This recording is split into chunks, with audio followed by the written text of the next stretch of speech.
Assalamualaikum warahmatullahi wabarakatuh. Kami dari kelompok 3 akan memaparkan materi dengan judul analisis regresi dua variabel dalam mata kuliah ekonometrika yang diampu oleh Dr. Rahmat Subagio. Adapun anggota kelompok kami, yang pertama Siti Nur Amalia, yang kedua Vina Setianingsi, yang ketiga Sheila Faradila. Langsung saja pada materi yang pertama. Materi yang pertama yaitu hipotesis. Hipotesis merupakan jawaban sementara terhadap rumusan masalah.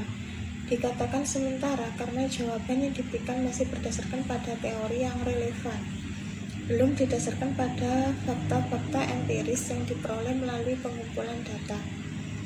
Bentuk hipotesis yang pertama yaitu hipotesis deskriptif, yang kedua yaitu hipotesis asosiatif, yang ketiga yaitu hipotesis komparatif.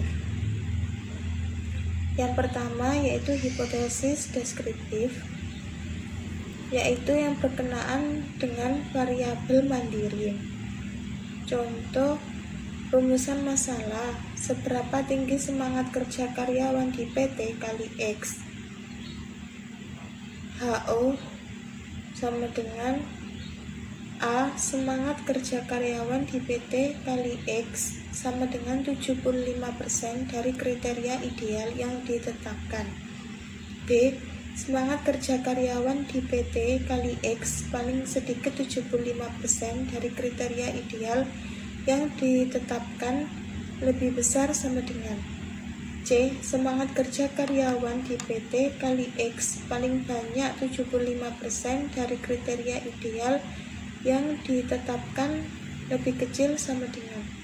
Sedangkan HA yaitu A, semangat kerja karyawan di PT kali X sama dengan 75%, BX sama dengan 75%, B, semangat kerja karyawan di PT kali X lebih kecil 75%, sedangkan yang C, semangat kerja karyawan di PT kali X lebih besar 75%. Yang kedua yaitu hipotesis komparatif, merupakan jawaban sementara terhadap rumusan masalah komparatif.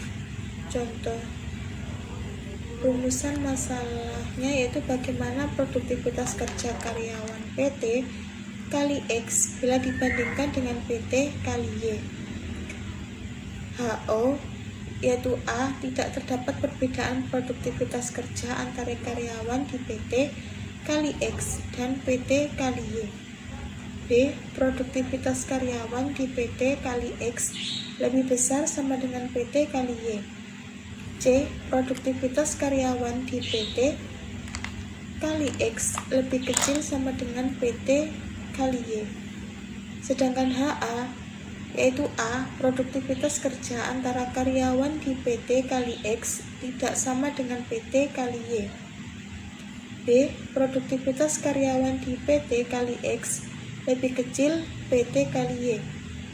C, yaitu produktivitas karyawan di PT kali X lebih besar PT kali Y. Selanjutnya yaitu hipotesis asosiatif, merupakan jawaban sementara terhadap rumusan masalah. Contohnya, rumusan masalahnya yaitu apakah ada hubungan yang signifikan antara motivasi dengan prestasi belajar siswa.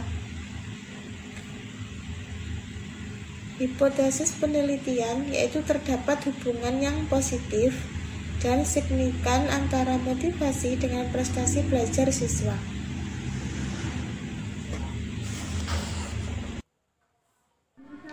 Konsep regresi populasi. Regresi dan korelasi adalah hal yang saling berkaitan. Ibaratnya, di mana ada regresi sudah pasti ada korelasi. Namun, adanya korelasi belum tentu dilanjutkan dengan regresi. Analisis regresi digunakan apabila kita ingin mengetahui peubah bebas dapat diprediksi melalui peubah tak bebas. Jadi, fungsi dan konsep regresi populasi adalah fungsi yang menyatakan bagaimana nilai rata-rata atau populasi bervariasi bersama dengan X. Sedangkan fungsi regresi sampel hanyalah suatu metode yang menyatakan bagaimana untuk menafsirkan parameter populasi dari informasi yang diberikan oleh sampel yang ada. Fungsi regresi sampel yaitu sebagai perkiraan fungsi regresi populasi. Dalam kenyataan sebenarnya, kita tidak bisa meneliti populasi secara keseluruhan, sehingga bentuk fungsi populasi merupakan persoalan empiris. Dalam analisis regresi, lebih ditekankan membuat perkiraan dari koefisien berdasarkan hasil penelitian sampel. Fungsi regresi populasi merupakan fungsi regresi sebenarnya, tetapi dalam prakteknya kita tidak pernah tahu karena yang kita teliti biasanya adalah sampel dan bukan populasi.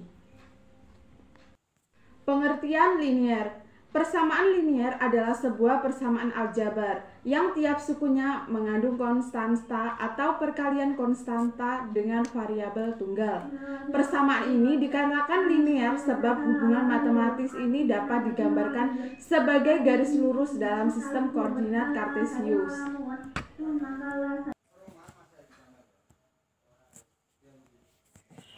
Materi selanjutnya yaitu pengertian stokastik. Menurut Gross, proses stokastik adalah himpunan variabel acak.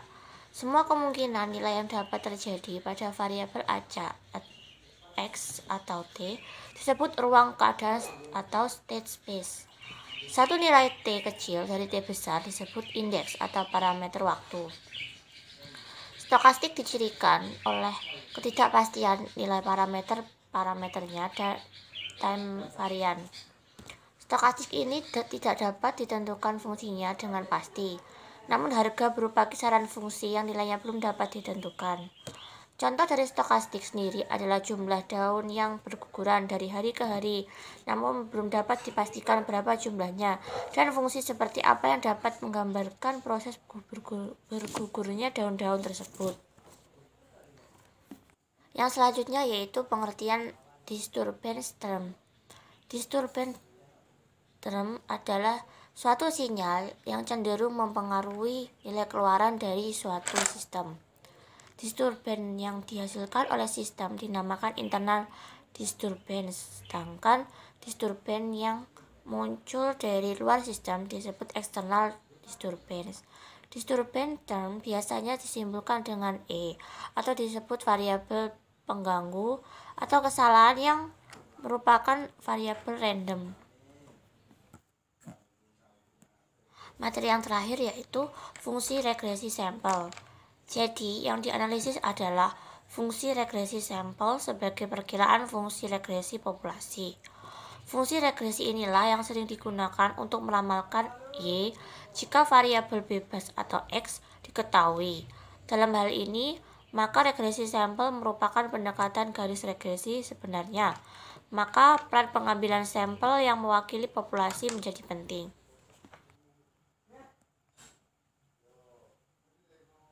Sekian pemaparan materi dari kelompok kami. Ada kurang lebihnya kami mohon maaf. Wassalamualaikum warahmatullahi wabarakatuh.